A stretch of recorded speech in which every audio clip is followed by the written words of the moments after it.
작년 9월 저희 교단 총회에서 본교단의 주제를 영적 부흥으로 민족의 동반자가 되소서라고 그렇게 정했습니다. 오늘 우리가 읽은 본문을 주제 성구로 해서 영적 부흥을 이루어서 우리 한국교회가 민족의 아픔을 부둥켜 안고 우리 민족이 나아갈 방향을 앞장서 선도할 수 있는 동반자와 같은 그런 교회가 되기를 바라는 마음에서 총회장이 그와 같은 주제를 정했습니다.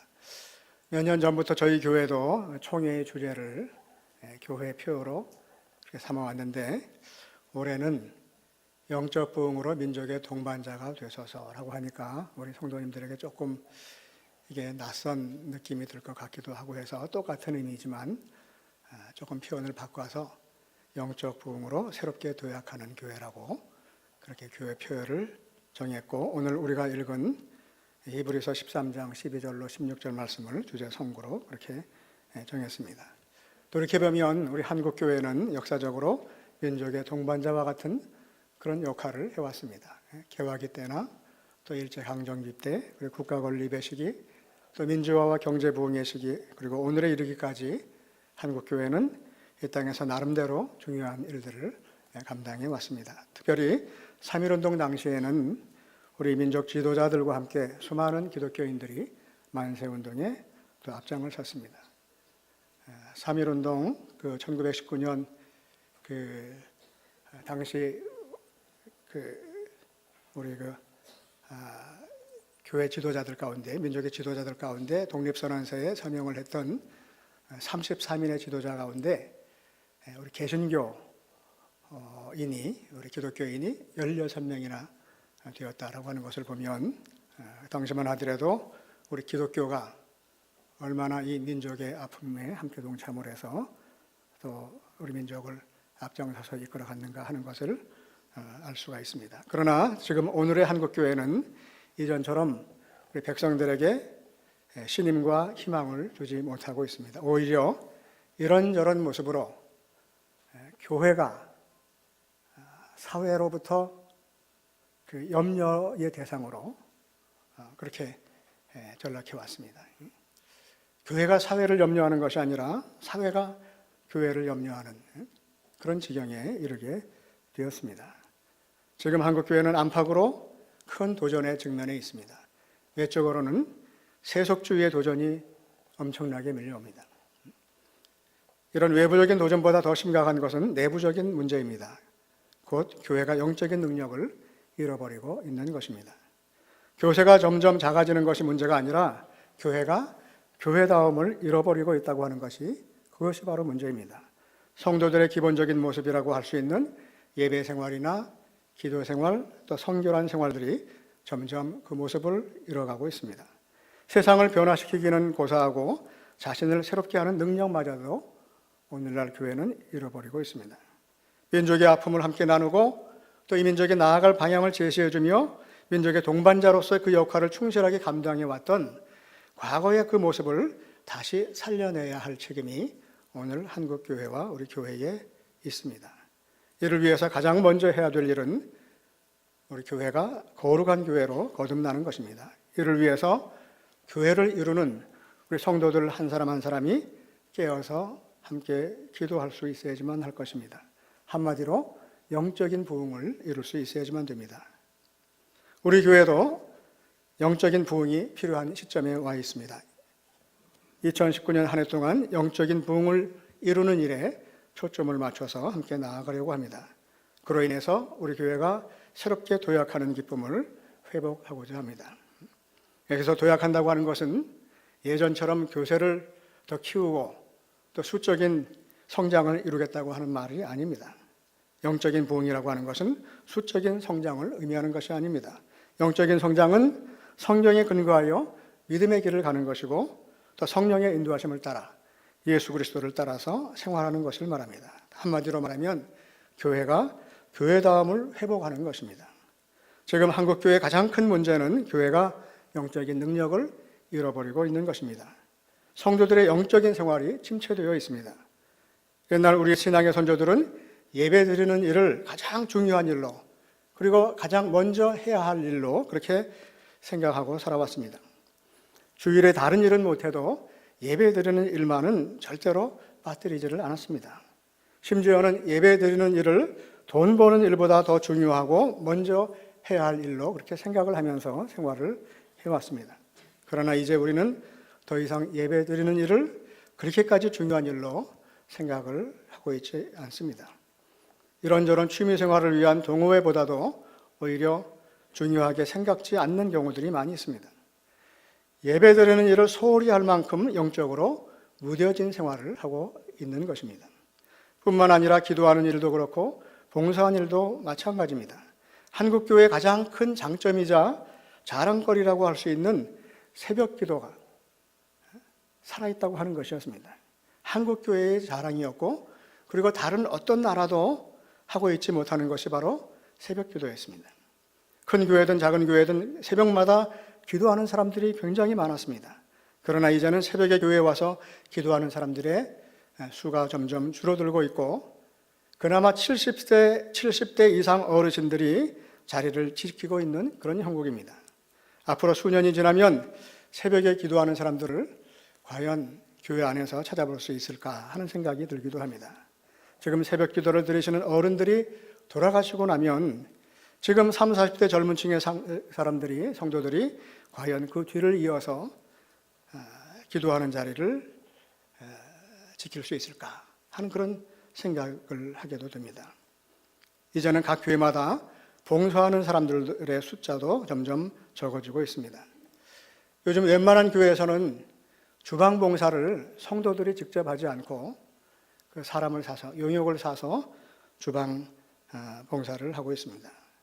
교회 청소도 이제는 사람을 사서 하지 교인들이 직접 교회를 청소하는 그런 모습을 찾아보기가 어렵습니다. 우리 교회처럼 주방 봉사를 직접 교인들이 하고 토요일 또 성도들이 나와서 본당과 교육관 청소를 직접 하는 그런 교회는 희귀한 교회에 속합니다.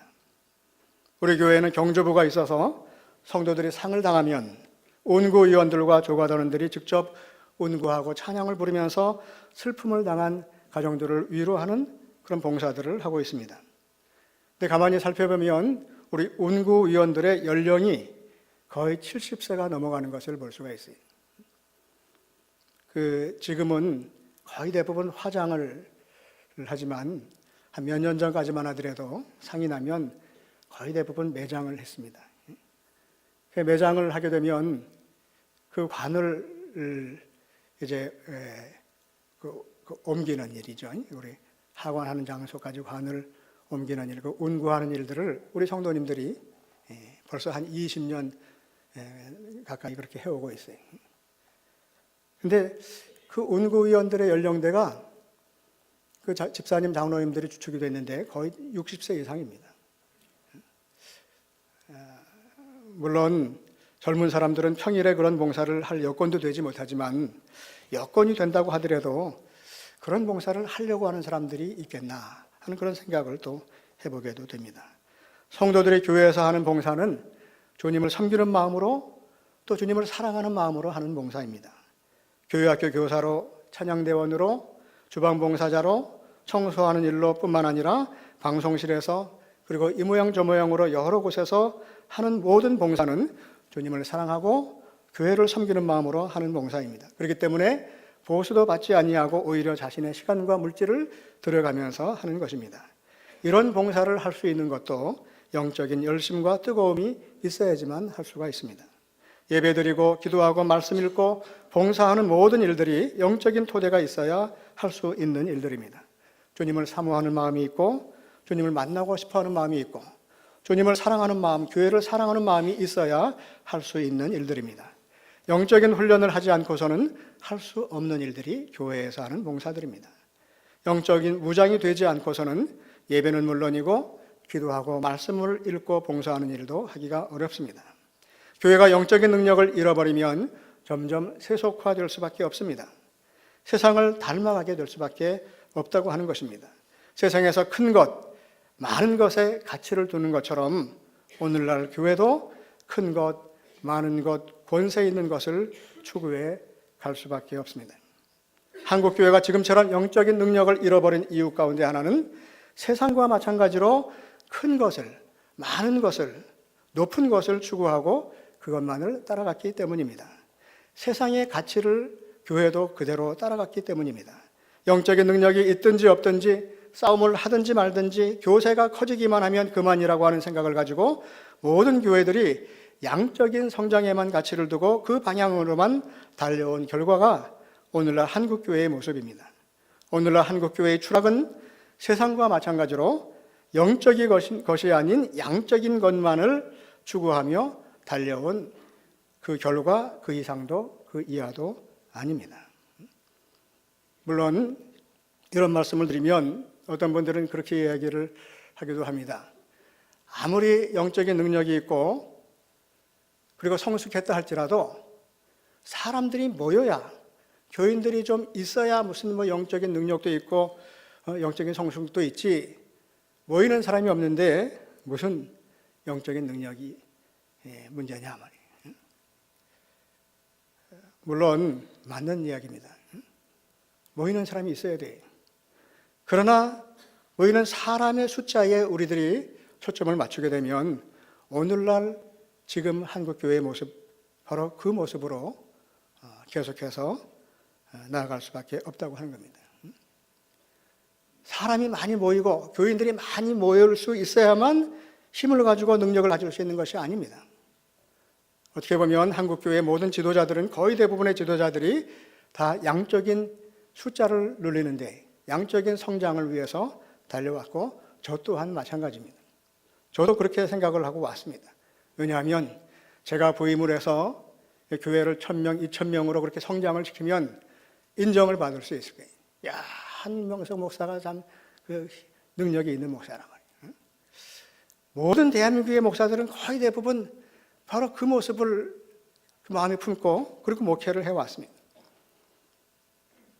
교회가 영적인 능력이 있든지 없든지, 경건의 능력이 있든지 없든지 그것과는 관계없이 교세를 늘리는, 바로 거기에 초점을 두고 달려왔습니다.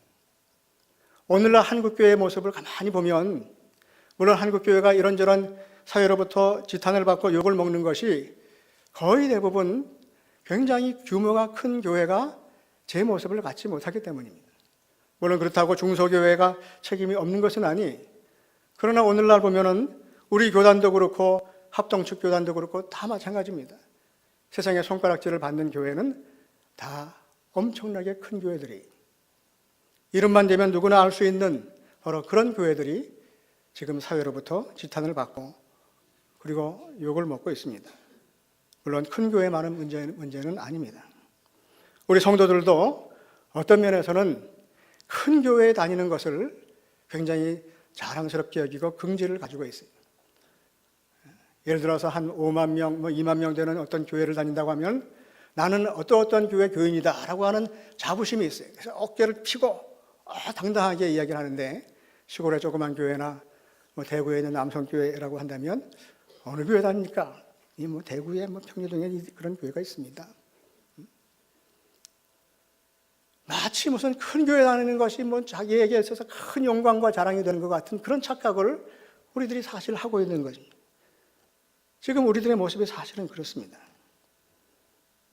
바로 이와 같은 것들은 큰 교회 다니면, 또 교회 건물이 화려한 그런 교회의 성도로 등록이 되어 있다고 한다면 왠지 모르게 자랑스럽고, 그러지 못하고 시골교회나 조그마한 중소교회 다닌다고 하는 것은 마치 실패한 사람과 같은 그런 그 생각을 가지고 이제까지 우리들이 신앙의 생활을 해왔습니다. 모든 교회들이 양적인 성장에만 가치를 두고 오직 그곳을 향해서만 달려온 결과라고 말할 수 있습니다. 그러므로 교회가 다시 이전의 경건과 거룩함을 회복하려면 방향을 바꿔야지만 됩니다. 양적인 부흥을 따라가는 방향을 돌려서 영적인 부흥을 향해서 나아가야지만 합니다. 양적인 성장만을 최고의 가치로 여기고 달려왔던 그 발걸음을 바꿔야지만 합니다. 양적인 부흥이 아니라 영적인 부흥을 향해서 나아가도록 방향을 바꿔야만 합니다. 이제까지의 모습이 누구의 잘못이냐, 당신도 책임이 있지 않느냐, 이러쿵저러쿵하며 책임 소재를 따지지 말고 이제는 모두가 한 마음으로 새로운 방향을 향해서 돌아서야 할 때입니다. 운전을 하고 가다가 길을 잘못 들게 되는 경우가 있습니다. 제가 타고 있는 차는 대한민국에서 제일 좋은 차라서 그런지 잘못된 길로 이렇게 들어서게 되면 그러면 아주 그 아름다운 목소리로 안내를 하는 안내원이 있어요. 뭐라고 안내를 하냐면은 경로를 이탈했습니다. 새로운 길로 경로를 안내합니다. 경로를 이탈했습니다. 그런 그 이야기를 해요. 여러분 차는 안 그렇죠? 그래서 방향을 잘못 들면 경로를 이탈했다고 얘기를 해요. 그리고 새로운 길로 재탐색을 한다고 그렇게 안내를 합니다. 왜 그렇게 했느냐? 왜 잘못 들었느냐? 지난번에도 똑같은 그 길로 들어섰는데, 지난번에도 잘못 들었는데 오늘도 똑같은 잘못을 했지 않느냐? 왜 그 모양이냐? 이런 책망을 한 번도 제가 들어본질 않아요. 왜 그렇게 했느냐? 왜 매번 그 모양이냐? 지난번에도 똑같이 잘못 들어왔지 않느냐? 하는 그런 책망을 한 번도 제가 들어보지 않았어요. 단지 경로를 잘못 선택했습니다. 새로운 경로로 재탐색합니다. 잘못됐으니까 이제 새로운 방향으로 다시 잡아서 가겠다고 하는 거예요. 우리들도 내비게이션처럼 해야지만 돼요. 경로를 이탈한 것을 발견했으면 제대로 된 경로를 찾으면 되는 겁니다. 새로운 길로, 올바른 길로 들어서면 되는 거예요. 왜 그 모양이냐, 이게 누구 때문이냐, 너도 그랬지 않느냐, 뭐 궁시렁궁시렁 거릴 필요가 없다고 하는 거예요. 새롭게 제 길을 찾아 다시 나아가면 되는 겁니다. 영적인 부흥을 위한 이정표는 예수 그리스도이십니다. 길을 안내받을 때에는 내비게이션이 최고입니다. 그러나 영적인 부흥을 향해서 우리가 나아갈 때는 예수 그리스도만을 보고 나아가야지만 됩니다. 이제부터 우리가 바라보아야 할 분은 예수 그리스도이십니다. 예수님은 하나님의 아들이시지만 죄인인 사람의 몸을 입고 세상에 오셨습니다. 출세하고 떵떵거리고 갑질하기 위해서 오신 것이 아니라 죄인인 우리를 섬기고 마침내는 십자가에 달려 죽으시기 위해서 오셨습니다. 세상 사람들이 거들떠보지도 않으려고 하고 천한 곳으로 여겨서 가까이 가기를 꺼렸던 바로 그곳으로 예수님께서 가셨습니다. 성문 밖으로 가셨습니다. 그리고 그곳에서 고난을 당하셨습니다. 오늘 본문 12절 말씀에 그러므로 예수도 자기 피로써 백성을 거룩하게 하려고 성문 밖에서 고난을 받으셨느니라. 여기서 성문 밖이라고 하는 것은 예루살렘 성 밖 골고다 언덕을 말합니다. 희생제물로 드려지는 동물들을 잡고 난 후에 그것들에서 나오는 내장과 오물들을 함께 모아서 태워버렸던 곳이 바로 성문 밖, 영문 밖입니다. 그렇기 때문에 이 성문 밖, 이 영문 밖이라고 하는 것은 아주 더러운 곳입니다. 하나님께 드리는 희생제물을 잡고 나서 그것들 안에 있는 똥과 내장들을 가져다가 불에 태웠던 장소가 바로 성문 밖이에요. 그렇기 때문에 성문 밖은 더러운 곳이고 또 성문 밖은 수치스러운 곳이기도 했습니다. 당시 그 사람들이 예루살렘 밖으로 쫓겨난다고 하는 것은 하나님 백성으로서의 자격을 잃어버리는 것을 의미했을 정도로 성문 밖으로, 진 밖으로 쫓겨난다고 하는 것은 공동체에서 완전히 이제 떨어져 나가는 것을 의미합니다. 수치스러운 곳입니다. 그런데 주님이 바로 그곳 모든 사람들이 가까이 가기를 꺼리는 그 더럽고 수치스러운 곳에서 고난을 당하셨습니다. 주님이 육신을 입고 이 세상에 오신 것은 바로 이처럼 성문 밖에서 고난을 당하기 위함이었습니다. 호화스러운 곳에서 만왕의 왕으로 대접을 받고 섬김을 받기 위해서가 아니라 그 어떤 사람도 가까이 가기를 꺼리는 바로 그곳, 수치스러운 곳, 창피함이 있는 곳, 바로 그곳에서 사람들의 멸시를 받으시며 고난을 당하기 위함이었던 것입니다. 때문에 주님의 제자가 되기를 자원하고 주님을 따르기를 원하는 우리들이 나아가야 할 곳도 바로 그곳입니다. 수치스러워서 사람들이 가까이 가기를 꺼리는 곳, 가면 틀림없이 고난을 당해야지만 하는 곳, 그곳에 가기만 하면 손해볼 것이 너무나 분명한 곳, 그래서 다른 사람들은 절대로 가지 않으려고 하는 바로 그곳이 주님의 제자가 된 우리들이 기꺼이 나가야 할 곳이라고 하는 것입니다. 이제까지 한국교회는 출세길만을 찾아다녔습니다. 더 크고 더 많고 더 똥똥거릴 수 있는 화려한 길을 찾아다녔습니다. 냄새나고 더러워서 사람들이 가까이 가기를 꺼리는 성문 밖으로는 절대로 나아가지 않으려고 했습니다. 그러나 주님은 바로 그곳으로 가셨습니다. 그야말로 아무도 가지 않으려고 하는 더럽고 추한 곳을 택하셨습니다. 죄가 없으시면서도 죄 있는 사람들을 위해서 대신 고난당하시고 죽으시는 길을 택하셨습니다. 구별된 사람들만 들어가는 지성소가 아니라 더러운 오물을 갖다 버리고 태우는 곳인 성문 밖을 택하신 것입니다. 그리고 그곳에서 십자가를 지셨습니다. 히브리서 기자는 또 이야기를 합니다. 그런즉 우리도 그의 치욕을 짊어지고 영문 밖으로 그에게 나아가자. 예수 그리스도께서 백성을 거룩하게 하려고 성문 밖에서 고난을 받으시고 죽으셨기 때문에 그의 제자가 된 우리들도 당연히 그의 치욕을 짊어지고 영문 밖으로 나아갈 수 있어야 한다고 하는 것입니다. 주님이 성문 밖으로 나아가셨기 때문에 우리들도 성문 밖으로 나아가야지만 합니다. 주님께서 우리를 거룩한 백성으로 삼으신 것은 거룩한 도성 안에 머물며 편안하게 살라고 하기 위함이 아닙니다. 주님이 우리를 거룩하게 하여 주신 까닭은 거룩한 자가 되어서 주님이 당하신 능욕을 당하고 주님이 지신 십자가를 함께 지게 하시기 위함입니다. 성도는 성문 밖에서 십자가를 지고 고난당하신 예수를 증언하는 사람들입니다. 성도는 성문 안으로 모이기를 힘쓰는 자들임과 동시에 성문 밖으로 흩어져야만 하는 자들입니다. 성도가 성문 안으로 모이는 것은 다시 흩어지기 위함입니다. 안락한 곳, 대접받는 곳으로 흩어지는 자들이 아니라 불편함이 있고 손해도 보고 능욕도 당하는 곳으로 흩어지기 위해서 우리는 성문 안으로, 교회 안으로 모이는 것입니다. 우리가 말씀을 사모하여 모이는 것은, 우리가 함께 모여서 예배를 드리는 것은 언젠가 때가 되면 다시 흩어져서 섬기고 봉사하기 위함인 것입니다. 우리가 이 땅에서 성문 밖으로 나가서 땀 흘리고 손해보며 능욕을 당하는 것은 어리석고 우둔해서가 아닙니다. 우리가 이 땅에서 남들이 당하지 않아도 되는 고난을 당하고 손해를 보는 그 이유는 우리들은 이 세상만을 바라보는 자들이 아니라 영원한 도성, 곧 하늘의 도성을 사모하는 자들이기 때문이라고 하는 것입니다. 그래서 히브리서 기자는 우리가 여기에는 영원한 도성이 있으므로 장차 올 것을 찾는다고, 여기에는 영원한 도성이 없으므로 장차 올 것을 찾나니, 그러므로 우리는 예수로 말미암아 항상 찬송의 제사를 하나님께 드리자고 그렇게 말씀을 하고 있습니다. 우리들은 세상만을 바라보고 사는 사람들이 아닙니다.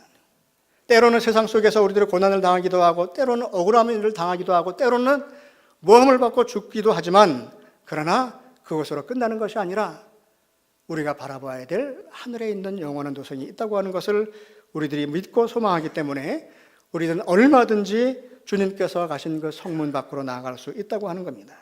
예수 그리스도께서 성문 밖 골고다에서 십자가에 달려 죽으심으로 말미암아 이제부터 우리는 피 흘리는 제사가 아니라 날마다 찬송의 제사를 하나님께 드릴 수 있게 되었습니다.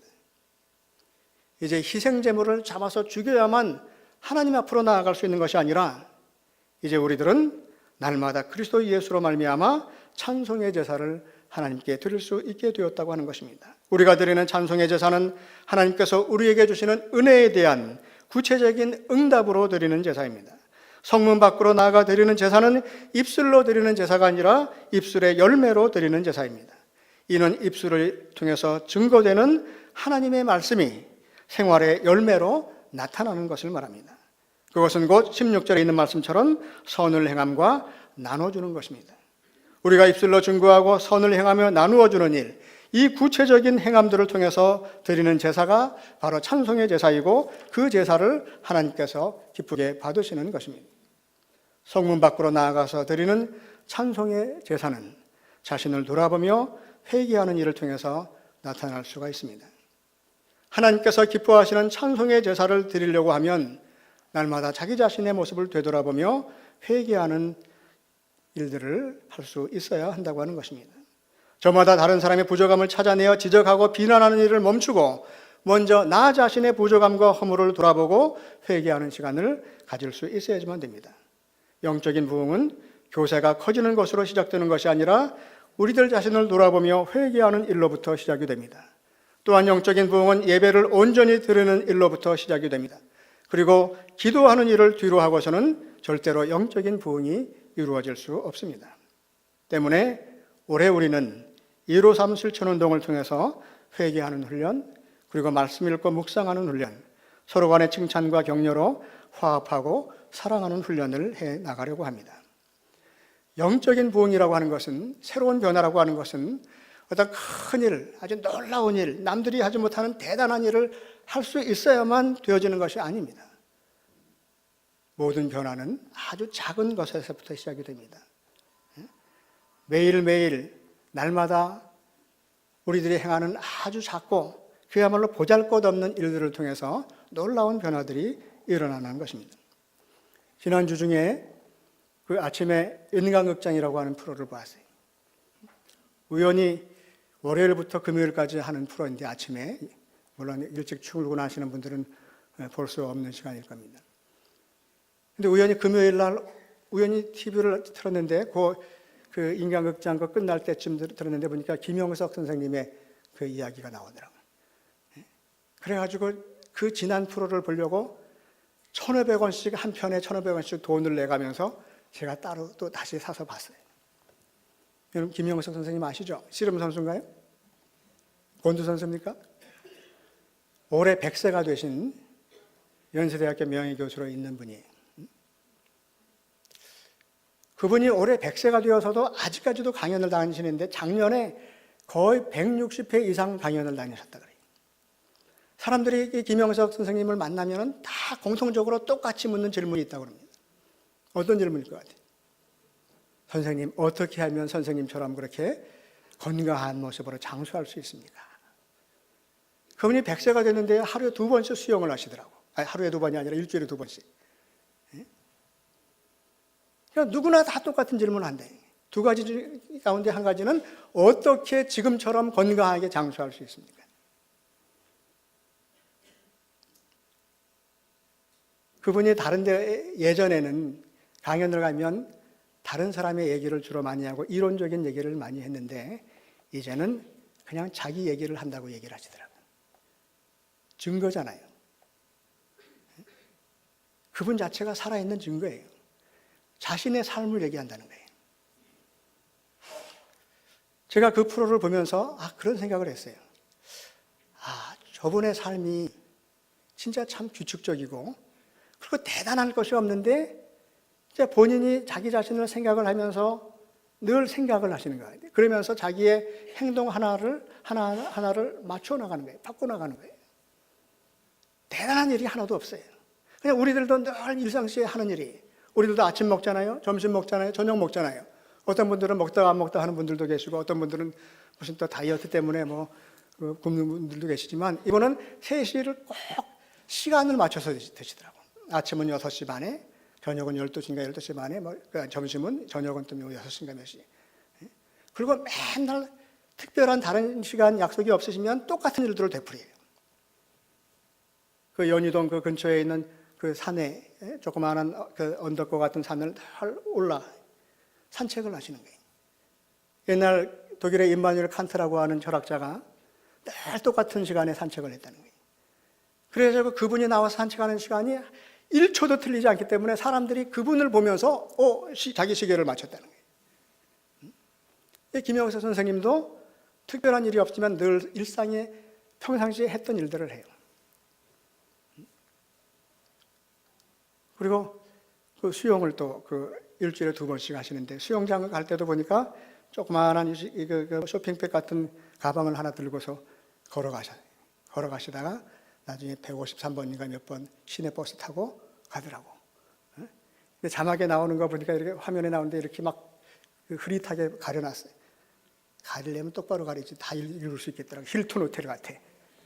그러니까 호텔 수영장을 가는 거예요. 그 정도 얘기를 하면 또 이거 뭐 돈이 많아가지고 호텔 수영장 다닌다 어쩐다 얘기할 수 있을지 모르지만 평상시에 집 앞에 수영장을 다녔는데 하도 알아보는 사람이 많아서 조금 불편해가지고 수영장을 바꿨다는 거예요. 일주일에 2번씩 가서 수영을 하시는데 100세 되신 분이 운전하기는 그렇잖아요. 그러니까 시내버스 타고 가서 수영을 하시더라고요. 특별한 게 없어요. 그 자체가 장수의 비결이더라고. 선생님 드시는 것은 소식을 하십니까? 그랬더니 소식이라고 할 것은 없고 그냥 과식을 안 할 뿐이죠. 그래요.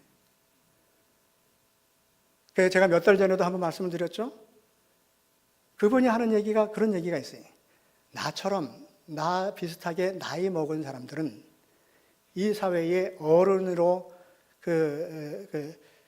라고 할 수 있는 사람들은 본을 보일 책임이 있다는 거예요. 뭐 특별하게 뭐 대단한 본을 보이는 게 아니에요.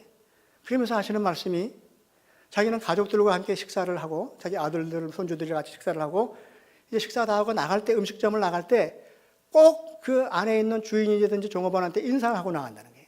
오늘 참 맛있게 잘 먹었습니다. 감사합니다. 수고해 주셔서 고맙습니다. 인사하고 나간다는 거예요.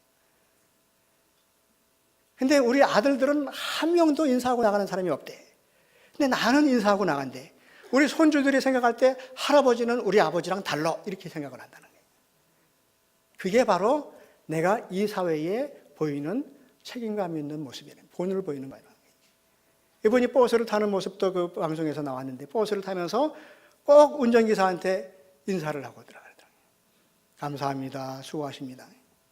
꼭 인사를 하시나 보죠? 하고 물어보니까 기자가 물어보니까 내가 인사를 하면 저분이 자기가 하는 일에 그 나름대로 자부심을 갖지 않겠냐. 그리고 인사하면 기분 좋지 않겠냐. 뭐 그런 식의 얘기를 해요. 엄청난 일을 해가지고 변화를 이루는 것이 아니라 아주 누구나 다 하는 일들이 아주 평범한 일인데 그것을 하다 말다 하지 않고 끊임없이 되풀이해서 반복해서 하는 거예요. 여러분 버스 타면서 감사합니다, 수고하십니다 인사하십니까? 식당 들어왔다 나갈 때 인사하세요? 진짜 또 아주 좋아하는 사람이 있어요. 인사하면. 여러분 우리들이 뭐 이렇게 통신회사 전화를 하든지 무슨 상담을 하느라 전화하잖아요. 상담원들이 전화를 받고 그러고 나가지고 뭐 오늘도 즐거운 날 되시기 바랍니다. 뭐 고객님 오늘도 즐거운 날 되시기 바랍니다. 이러고 그 이야기를 하죠. 그런 거 처음 봐요? 그럴 때 여러분 한번 해보세요. 거의 대부분의 사람들은 자기가 볼 건, 용건 이렇게 뭐 들을 이야기 듣고 그리고 끊어버려요. 근데 상대방은 꼭 인사를 해요. 오늘도 좋은 하루 되시기 바랍니다. 그리고 인사를 하든지 하여간 조금 멘트는 다르지만 인사를 대부분 하더라고. 거기에 맞춰서 당신도 오늘 좋은 날 되시길 바랍니다. 오늘 행복한 날 되시기 바랍니다. 인사를 했더니요. 와, 그 사람이 감동을 하는 거예요. 여러분 한번 해보세요. 제가 스스로 한 게 아니라 저희 집 사람이 얼마 전에 오래전에 이야기를 하죠. 당신 그런 통화할 때 당신이 반드시 그 얘기를 한번 해봐라 말이에요. 그러면 달라진다. 그래서 제가 그걸 그대로 따라서 해봤어요. 그 무슨 뭐 통신회사라든지 아니면 무슨 뭐 전화로 상담하시는 분들 있잖아요. 그리고 끝날 때 오늘도 행복한 날 되시기 바랍니다 했더니 어머 고객님 좋은 날 되세요. 인사를 하더라고. 여러분 영적인 부흥을 이루려면요 우리들이 집회를 하면서 뜨겁게 방언을 하고 할렐루야 하면서 막 그냥 그야말로 그냥 뭐 성령 충만해가지고 집회한 그런다고 영적인 부흥이 일어나는 게 아니라 평상시 우리의 삶을 통해서 날마다 우리들이 영적인 훈련을 해나가는 거예요. 하루를 마무리하면서 자기 자신을 돌아보며 그 자기가 좀 반성할 일들을 한번 적어보는 거예요. 그리고 감사할 수 있는 일들을 한번 생각해보고 감사의 고백을 적어보는 거예요. 그리고 칭찬할 수 있는 사람들도 칭찬거리를 한번 적어보는 거예요. 여러분 그것만 올 1년 동안 할 수 있다고 한다면 틀림없는 변화가 일어나요. 저는 요즘에 잠자려고 누우면요 예전엔 안 그랬는데 저희 집 사람이 언제부터 왜 그랬는지 모르겠지만 당신 자기 전에 3가지 감사한 이유를 자기한테 감사한 이유를 3가지를 얘기하는 거예요. 안 하면 맞아요. 그러더니 또 엊그저께는 5가지로 또 늘었어. 여러분 한번 해보시기 바랍니다. 올해는 이 실천 노트를 굉장히 크게 만들었어요. 예전에 2배나 크게 됐어요. 물론 칸이 조금 좁기는 하지만 날마다 매년 이거 하면은요 그 연말에 돼가지고 이거 다 체크했다고 내시는 분들이 20명이 안 돼. 500여 권, 한 600권을 만들어가지고 나눠드려도 600권, 700권 나눠드려도 20명이 안 돼요. 경제적인 그 효과로 따지면 해서는 안 되는 일이에요. 그러나 한 명이라도 하는 사람이 있으니까 해요. 영적인 부흥은 날마다 나 자신의 모습을 돌아보는 거예요. 그리고 감사의 고백을 하는 거예요. 그리고 서로 칭찬하고 격려하고 위로하고 사랑하는 말 한마디 건네는 바로 거기에서부터 시작이 되는 거예요. 우리 교회가 교인들의 숫자가 1000명, 2000명이 되지 않고 설령 50명밖에 남아있지 않다 하더라도 그 50명이 진짜 영적인 성숙함을 이루고 하나님께서 기뻐하시는 찬송의 제사를 날마다 드릴 수 있다고 한다면 아마 사회가 바뀌어질 거예요. 바라기는 새해에는 우리들이 작은 실천들을 통해서 영적인 부흥을 이루는 일에, 그리고 하나님 앞에 선행과 또 함께 나누는 일들을 통해서 하나님께 기쁨을 드리는, 하나님이 기뻐하시는 예배를 드리는 일에 함께 힘을 모아서 또 달려갈 수 있는 우리 모두가 되기를 간절히 바랍니다.